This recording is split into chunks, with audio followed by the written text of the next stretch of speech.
Sometimes I feel English learners don't really have an English problem. They have a moment problem. That moment when someone looks at you, waiting, and your brain just goes quiet, like somebody turned off the lights inside. You know that feeling? Yeah, I've seen it many times. I've felt it too, actually. Welcome back to Speakery English. I'm Barry, and today, this is not a class, all right? This is more like a talk between you and me, because what I want to share is simple, but it can change how you speak. Have you ever started a conversation nicely? You say, hello, how are you? Maybe, where are you from? And then suddenly, boom, nothing, silence. You smile, the other person smiles. Inside, you are panicking, but outside, you pretend calm. Your mind is searching for a sentence like it's searching for lost keys, but nothing comes. Many learners think, my English is bad. But honestly, many times English is not the real problem. The real problem is not knowing how to continue. I met one learner some time ago, a very smart guy. He knew grammar better than me, seriously. But when he spoke to people, after 2 lines, he would just say, okay, and then look down. Conversation finished. Not because he was stupid, not because his English was poor. He just didn't know what to do next. And that hurts confidence slowly. One small, awkward silence, then next time you speak less, then less, and one day you say, maybe English is not for me. That's sad to see, honestly. So I started noticing something. I watched people who speak easily, not perfect English, not big vocabulary, just normal people. And I saw a pattern. Good speakers are not trying to impress. They're just trying to stay in the conversation. They hold it like you hold a ball. You don't drop it. And then it hit me. Conversations are not about speaking a lot. They're about keeping the flow alive, like water. If water stops, it becomes still. Conversation is same. So today, I want to share something I call, let's say, a conversation flow formula. Sounds big, but it's not big. Very human, very simple. 3 small ideas. That's it. Not 50 rules, not heavy grammar, just 3 directions that help you move forward when your mind feels empty. And no, this is not magic. You will still feel nervous sometimes. Even fluent speakers feel weird sometimes. That's normal. But the difference is they know how to continue even when their brain is slow. We'll talk about how to stay curious, how to use the other person's words, and how to stretch your answers a little so they don't die quickly. Simple things, but powerful if you really try. Before we go deeper, I want you to relax one thing in your mind. Conversation is not a test. Nobody is giving you marks. Most people are too busy thinking about their own words to judge yours. Really, we imagine judgment more than it actually happens. So if your English is not perfect, good. Perfect is not needed here. Real is needed. Alive is needed.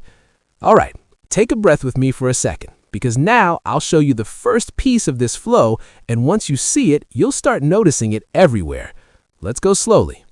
All right. So, we said the first piece is coming.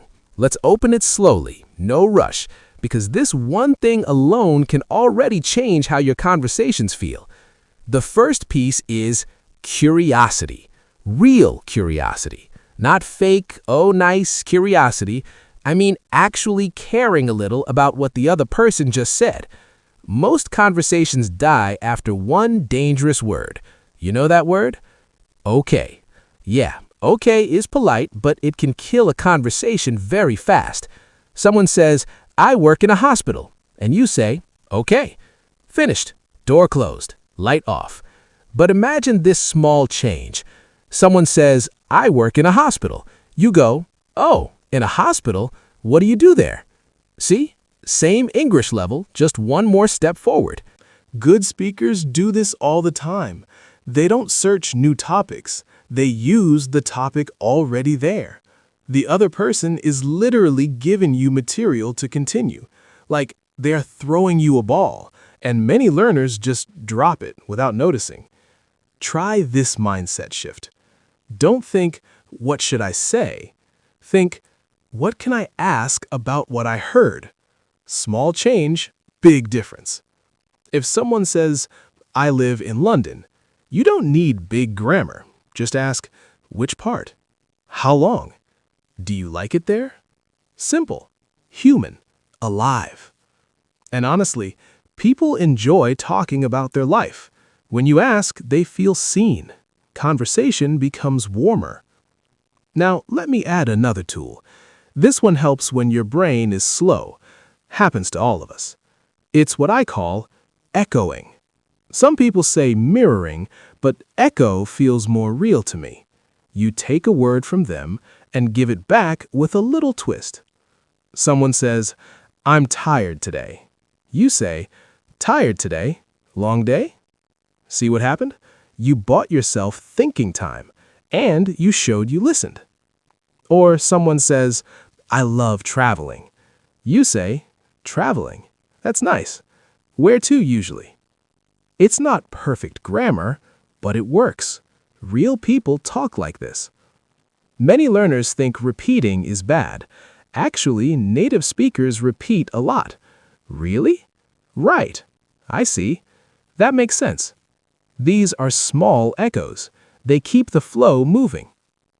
And here's a secret. Echoing reduces pressure. You are not inventing English from zero. You are building from what is already said, like adding one brick on another. So if you ever freeze, don't panic. Just grab one word from them and use it. Conversation starts breathing again. All right, we talked about curiosity and echo, two simple things. But maybe you're thinking, Barry, what if my answers are too short? Good question, because that's where the next piece comes in, and this one helps you speak a little more without stress. We'll go there next. All right, so we stopped at a good question. What if my answers are too short? Yeah, this is real. Many learners can ask something, can echo, but when it's their turn to talk, they say two words and finish. Then again, silence comes back.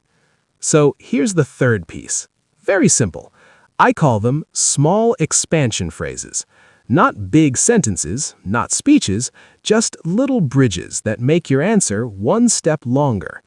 Because conversations don't need long stories, they just need a little more than yes or no. For example, someone asks, do you like your city? If you say yes, conversation becomes weak. But if you say, yeah, I like it because people are friendly. Now there is life. Now the other person can continue. These tiny phrases help a lot. I think, for me, a little bit. To be honest, it depends. I like it because. Look how natural they sound. Even if grammar is not perfect, people understand you. And that's the goal. Connection, not perfection. Someone asks, how was your weekend? You can say, it was good. I just rested a little. Needed it. Simple, real, human. And listen, don't pressure yourself to sound smart. Many fluent speakers sound simple. Fluency is not big words, it's comfort, it's flow. It's not running away when the moment feels awkward. Let's do a tiny practice in your head right now. Someone says, I enjoy cooking. You could say, cooking? Nice. I try sometimes too, but I'm not great. See? Not perfect grammar, still natural. The truth is, conversations are built together, not alone. The other person is helping you, even if you don't notice. Every sentence they say gives you a path. So next time you speak English, don't aim to impress, aim to stay. Stay one more line. Stay one more question. Stay one more reply. Because confidence doesn't come first. Action comes first. Confidence quietly grows after. And let me tell you something honestly.